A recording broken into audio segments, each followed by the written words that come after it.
Hi folks, I'm here with Michele from Visions of Atlantis tour now with Emitropia and Secret Roof from Italy.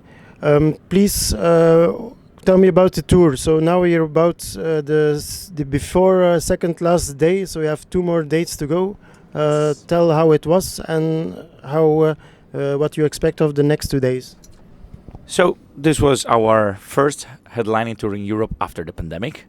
And we were like skeptical at the beginning, because after this entire situation, we were fearing that people would have not shown up.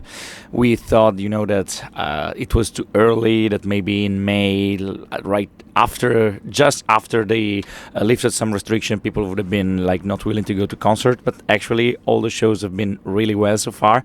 Surprisingly, one of the best shows was on Monday in Mannheim, in Germany. We had a full packed house, outdoor. Lemmy's Bar was sold out in I don't know how to pronounce the city. It's too much of a German name. Yeah. Sorry, but that show was sold out. And I mean, we are positive surprised that people are actually so much willing to come to shows, so much willing to keep on watching live music, because this was another thing that after the pandemic was like a question mark, a big question mark. Will people be willing to see live shows again, or will they get used to online and streaming shows? Well, the answer is people are coming to the shows. People are enjoying shows. We know that Serenity, our friends from Austria, they also had a wonderful tour in the last weeks with Masters of Ceremony and Victorious and another band, Falling Sanctuary and Dragony. So, I mean, music is alive again. We are having fun again, and hopefully this will keep on going this way from now on. Michele, you are very much alive again because you did a lot of shows, but you're also involved in a lot of projects. I think the biggest one for the moment is the new Visions of Atlantis album. Could you give us a resume of all the things you've done in the last couple of months? You ask months because you know that if you say years, it could be way longer than 12 minutes. Actually, in the last months, the main focus was the American tour with Visions of Atlantis. We've been on the road with Dragon Force, Firewind, and Seven Spires, and the package was like starting in March, and we went home at the end of April. It was 38 shows, so this was absolutely the main goal and the main duty that I had at the beginning of this year. It was like 2 months, off from home. We also filmed the videos for the new Visions of Atlantis record from Pirates at the beginning of the year. So like this year has started with Visions, and it will keep on going with Vision for a while, because this is my main core element in this moment. But of course, there are some projects with Temperance too, and there are some projects with other bands, of course. So there is a lot ongoing. What should we know about the new record? What sets it apart from the other ones?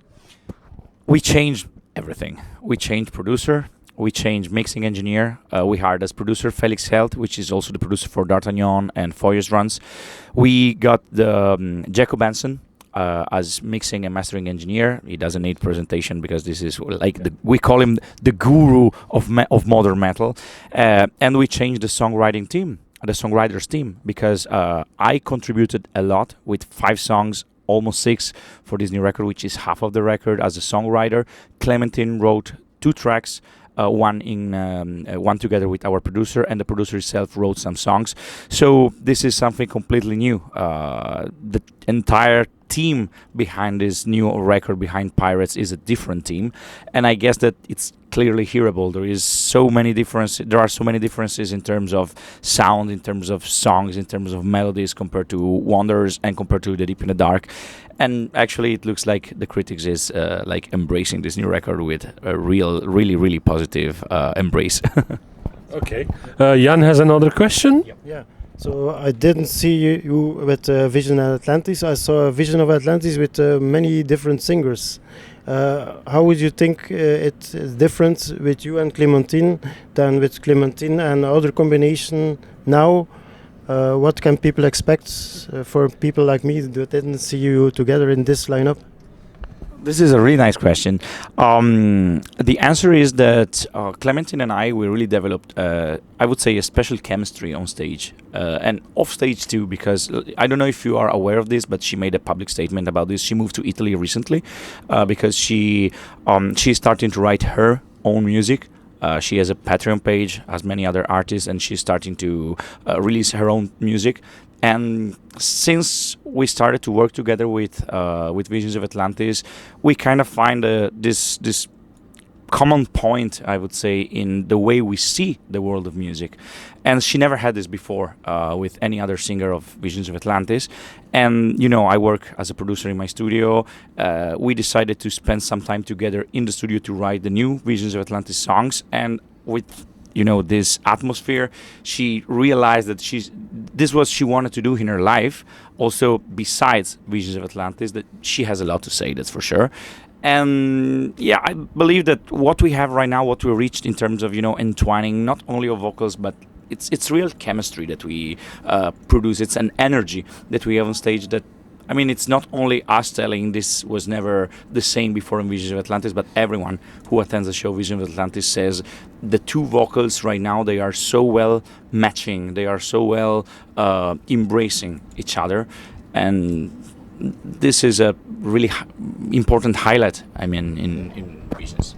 I'm very curious. So, well, I'm also curious for the first band, Emitropia. I was discovering it yesterday, in fact, for the first time, and I listened 4 times the whole album again. And the production is awesome, and it was you who did it. So, what can you tell? Well, I didn't know. I was just had checked one song before. I liked it. I said I'm gonna ask them first for an interview, and then I listened very hard to prepare my question. I said, "Oh, this is awesome! Oh, and it's Mr. Michele who did the production." So, what do you think yourself about the album? Well, the reason why they're here is because I was the first one to be impressed by their music. So when I had the chance to invite them on the road in this tour with Visions of Atlantis, I thought it was like a good chance for them to experience live music in Europe, because this is their first record and this is their first European tour. So, when you have young bands like them, which are talented and they are willing, to expose themselves to the real audience, it's important that other artists invite them, in my opinion. What I was surprised of is that they managed to deliver such a complex record. It's a really intricate and progressive-ish record.